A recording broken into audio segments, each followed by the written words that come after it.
এরা হচ্ছে সবগুলা আমাদের কারা ক্রয় করতে পারি। আচ্ছা, প্রথমটা সম্পর্কে কি ধারণা আছে? সরকারি ক্রয় সংক্রান্ত মন্ত্রিসভা কমিটি, এটাকে এটা হচ্ছে সিসিজিবি, মনে রাখে, cabinet committee on government purchase.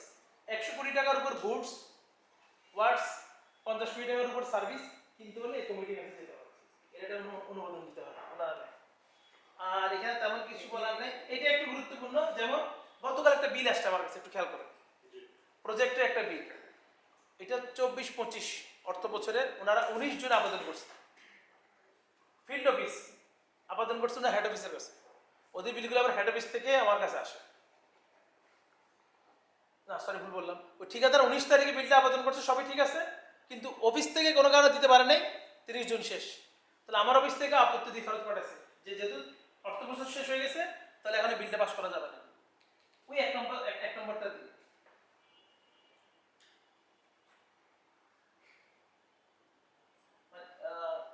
আপনার ডেলিগেশন ফাইন্যান্সিয়াল পর এখানে আছে, বইটা কারো কাছে 1 নম্বরে বলা আছে যে অর্থ বছরের কোন অর্থ বছর পূর্ববর্তী অর্থ বছর দাবি, মানে 28টা জিনিসের জন্য অর্থ বিভাগের অনুমোদন লাগবে। এই 28টা জিনিস কয়েকটা এখানে বলা আছে। বাজেট বরাদ্দ, অতিরিক্ত ব্যয় প্রস্তাব, পদ সৃজন, এই জিনিসগুলা। আর এই দেখেন, প্রশাসনিক মন্ত্রণালয় 28টি ব্যতীত সকল বিষয় নিষ্পত্তি করতে পারবে। 28টি বিষয় কোনো কিছু লাগলে অর্থ বিভাগের অনুমতি লাগবে। 1 নম্বর ছিল যে পূর্ববর্তী বাজেট শেষ হয়ে গেছে, ওই কোনো বিল হবে। এখন সমস্যা হয়েছে, ওই 28টা বিষয় যা বলা আছে এগুলো শুধু বলা আছে রেভিনিউ বাজেটের জন্য, আর ওটা তো প্রজেক্টের জন্য বলা আছে 12টার মধ্যে কিন্তু এটা বলা নেই। আমি কথা বুঝতে পারছি? বুঝতে পারিনি? আপনি রেভিনিউ বাজেট আছে না আপনাদের, রাজস্ব বাজেট থেকে আপনি কোনো এই 28টা ঘটনা ঘটলে, এই 28টা ঘটনা আপনার মিনিস্ট্রি সমাধান দিতে পারবে না। 28টার মধ্যে কোনটা একটা বলি আমি এখানে। বাজেট বরাদ্দের অতিরিক্ত কোনো ব্যয় হয়ে থাকে, যদি এটা আগে কোনো সুযোগ নেই, 100 মতো, তার কোনো পদ সৃজন করছেন, পদ বিলুপ্ত হয়েছে, বেতন কাঠামো, তারপরে ধরেন প্রাক স্বাধীনতা কালের আর্থিক দাবি, 71 সালের আগে যে কোনো দাবি আপনি এখন যদি কেউ দাবি করে আপনার কাছে, যে অ্যাকাউন্ট অফিসে আমার দেওয়ার জন্য আপনার অফিসে, সে বলে আমি আগে সাপ্লাই দিচ্ছেন টাকা দেন, ওটা হবে না।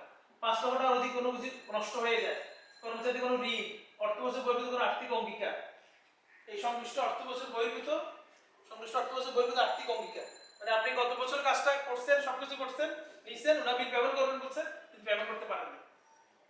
এই ধরনের ঘটনা ঘটে থাকলে কথা খেয়াল করেন, আপনি এবছর আপনার এই বাজেটের সাথে দিতে পারবেন না, আবার এখন যে দিতে পারেন রেভিনিউ বাজেট থেকে ঘটনা ঘটলে। কিন্তু উনি যে বিলটা আসলে ডেভেলপমেন্ট বাজেটে, উন্নয়ন বাজেটের প্রজেক্টের বিল, প্রজেক্টের ক্ষেত্রে এটা বলা নাই, প্রজেক্টের ক্ষেত্রে অন্য 12টা বলা আছে। তাহলে কি আমি এই রেভিনিউ বাজেট থেকে প্রজেক্ট বিল আসতে পারি না?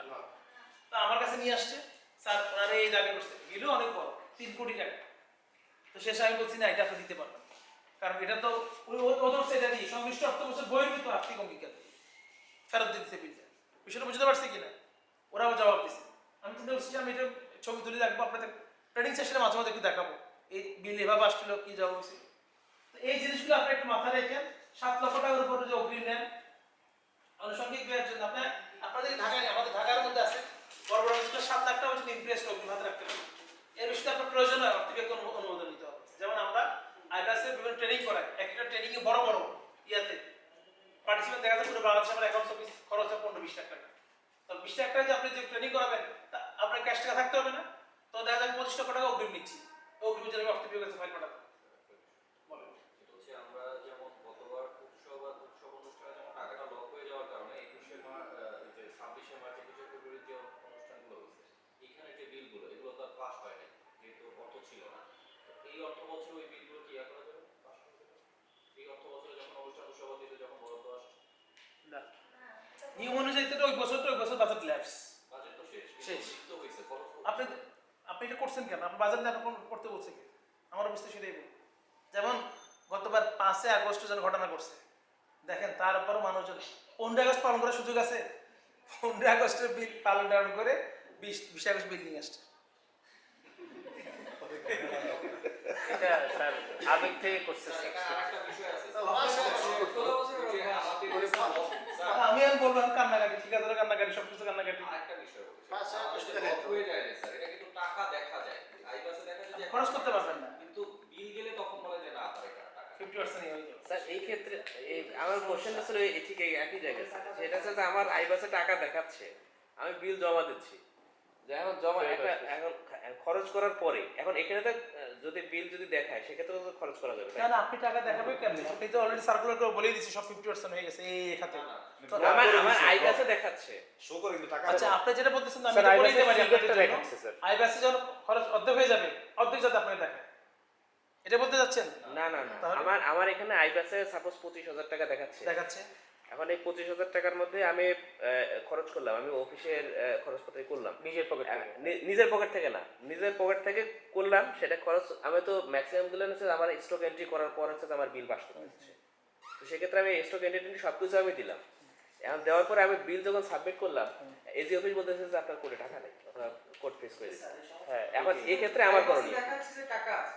আমার আই বাসে দেখাচ্ছে যে টাকা আছে। আরেকটা বিষয় ঘটে, এখন অলরেডি আমি কিন্তু স্যার এই এই এই এই যে আমরা বুঝতে পারি না রয়ে আগে যেটা যে আসলে এটা অলরেডি ফিক্স হয়েছে। স্টকে আমি উঠাই ফেলছি, আর স্টক কাটারও তো সুযোগ নেই।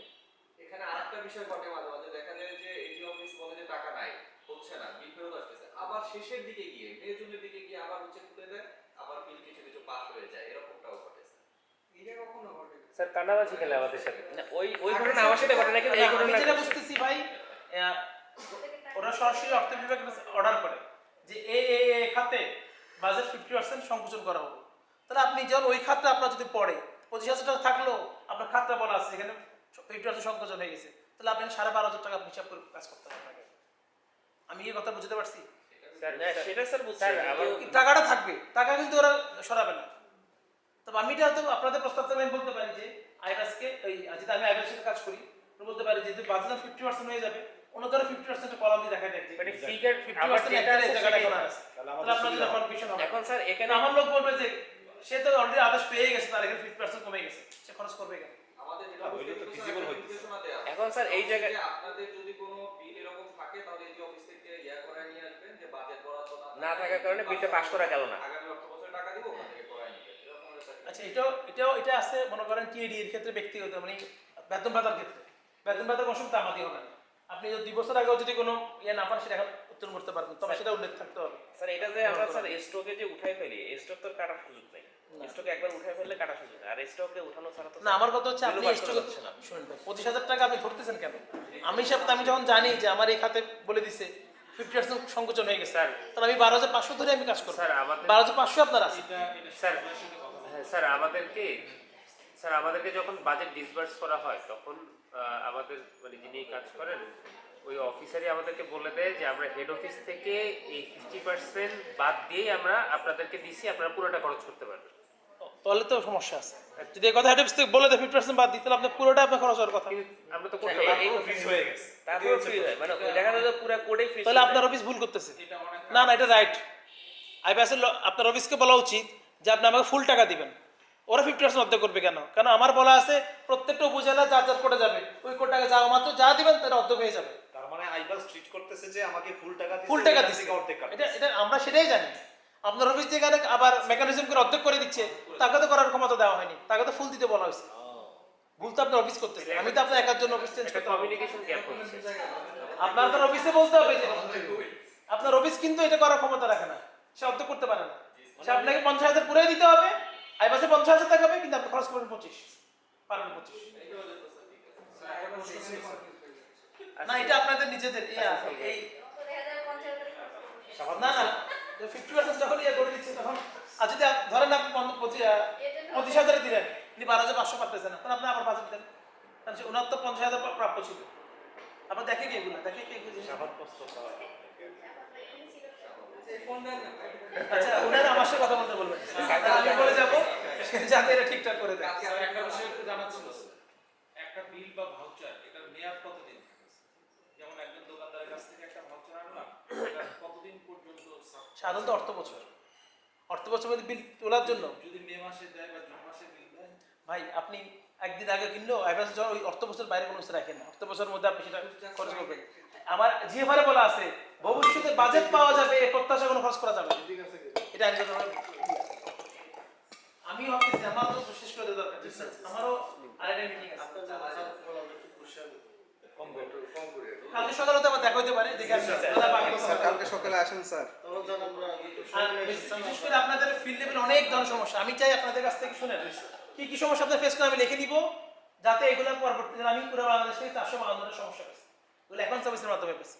অ্যাকাউন্ট সার্ভিসকে বলছি আপনার বিল পাস করতে গেলে লোকজন কি কি সমস্যা ফেস করে, সে আমাদের জানাইছে। তো সে ওর এন্ডে জানাইছে, আপনার কি ফেস করে সেটা আমি জানি না। আপনার যে সুযোগ হয় আপনারা আমার 8-10টা সমস্যা লিখে দিয়ে আপনার যেগুলো একদিন দায়িত্ব নিয়ে আপনার তো অফিস করে আপনার আসলে আইবাসে কি সমস্যা ফেস করেন, মানে যে বাজার যে বিষয়টা উনি বললো এটা এক জায়গায় সিদ্ধান্ত হওয়া উচিত। হয় আপনার অফিস অর্ধেক করবে, নাহলে আইবাস অর্ধেক করবে। আর আইবাস কিন্তু অর্ধেক করে দিবে এটা সিস্টেমে দেওয়া, তাহলে আপনার অফিসকে অর্ধেক করা যাবে না। কিছু মনে না করলে আপনার ফোন নাম্বার দিয়ে তা আমি দিয়ে যাবো, কোনো সমস্যা নেই। কিন্তু সমস্যা হয়েছে আমার আরো একটু কঠিন হয়ে যাবে, আপনি হোয়াটসঅ্যাপে আমি টেক্সট করবেন, যে কোনো কিছু লিখে দিবেন, একটু পরিচয় দিয়ে রাখবেন, আমি বলে লিখে দিই। আর এখানে তেমন কিছু বলার নেই, মূলত এখানে এই আপনার যদি গাড়িটাই নেই, গাড়িগুলো সিলিংয়ে বলা আছে 75,000 50,000 কত কি খরচ করবেন, আর ট্রেনিং সেমিনার কত টাকা করে পাবেন, এগুলো সবগুলো ওইভাবে বলা আছে। আসলে ডেলিগেশনে ফাইন্যান্সিয়াল পাওয়ার হচ্ছে কি, দেখে দেখে আমার কত আছে আমি ওগুলো দেখে দেখে পড়ে গেলাম কত টাকা খরচ করতে পারবো। এখন আর এগুলোতে আপনি জানেন ওয়ার্ডস গুডসের দরকার নেই। আর পিপিআর এর সবচেয়ে লাস্টটা বলি ক্যাশ পারচেজ।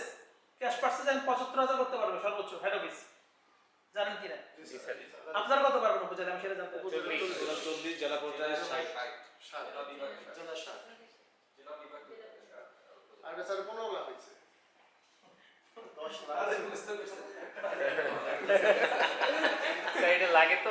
আমাদের স্যার ওই জায়গায় পর্যন্ত লাস্ট লাইনটা খুব গুরুত্বপূর্ণ, আপনাদের এখন লাগবে না, সেটা হচ্ছে কোনো অ্যাডভান্স দিলে, যেমন আপনারা অ্যাডভান্স সার্ভিসে ট্রেনিং করেন না, নেন না আপনারা, লাগে রিপোর্ট নেয়।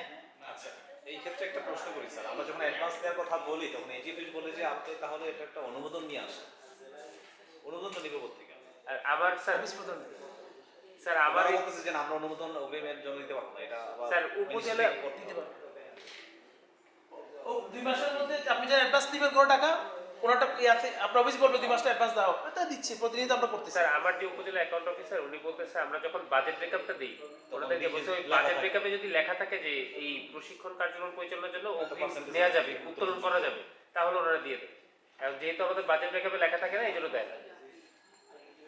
ভাই রে ভাই, এক এক জায়গায় কি আইন এক এক রকম, কি বলবো? এখন সমাধানটা বলে যান স্যার, তাহলে আমরা- আপনার সমাধান হচ্ছে আপনার আমি আমি আমি আমার জানা মতে আপনি অগ্রিম এখনো নিতে পারেন আপনার মূল বাজেট থেকে। কত পার্সেন্টেজ দেব? আপনার এটা পার্সেন্টেজে কোনো ইস্যু না, আপনার তো ঢাকায় 7 লাখ আপনি নিতে পারবেন না।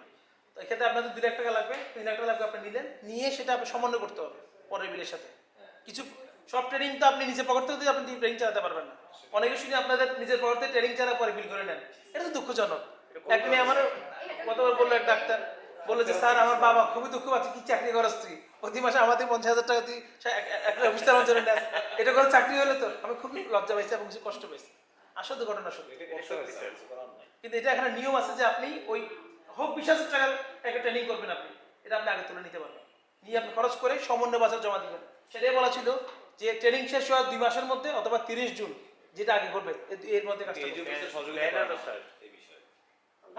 আপনারা আমাদেরকে জানাতে পারেন, সেক্ষেত্রে আমরাও তো বাকিটা ব্যবস্থা নিতে পারবো, কেন সব পাবেন না। কেউ আর ঝামেলা যায় না। আচ্ছা, এগুলো নিয়ে আপাতত না বলি, আপনার অ্যাডভান্স আলাদা করলে পরের সপ্তাহে দিতে হবে। আচ্ছা এগুলো কি আপনার কোনো ধারণা আছে কিনা, লাস্ট শেষ করে দিচ্ছি। তাহলে এই 4টা আইটেম নিয়ে কোনো ধারণা আছে কিনা বলেন দেখি। সরকারি টাকা আমরা খরচ করতে পারি কিভাবে জানেন কিনা? সরকারি টাকা 1 মিনিট, এটাই লাস্ট শেষ করি, আপনাদের সময় নেই।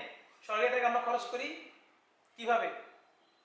একটা হচ্ছে পিওর জিওবি, যেটা আপনারা সবসময় পান, রাজস্ব এটা আমার অ্যাকাউন্ট সার্ভিস দিবে। না না, এটা ওটা তো হচ্ছে আপনার মোড অফ ফাইন্যান্স, একটা 100% জিওবি টাকা মানে আমার ট্রেজারি থেকে আসে, টিএসএ থেকে আসে। আর একটা হচ্ছে আরপিএ থ্রো জিওবি, একটু মনে রাখেন, 4টা জিনিস করলে একটু মনে রাখেন, লিখে রাখেন। মোড অফ ফাইন্যান্স, এটা যে আছে ক্লাস শেষ, mode of finance, mode of finance.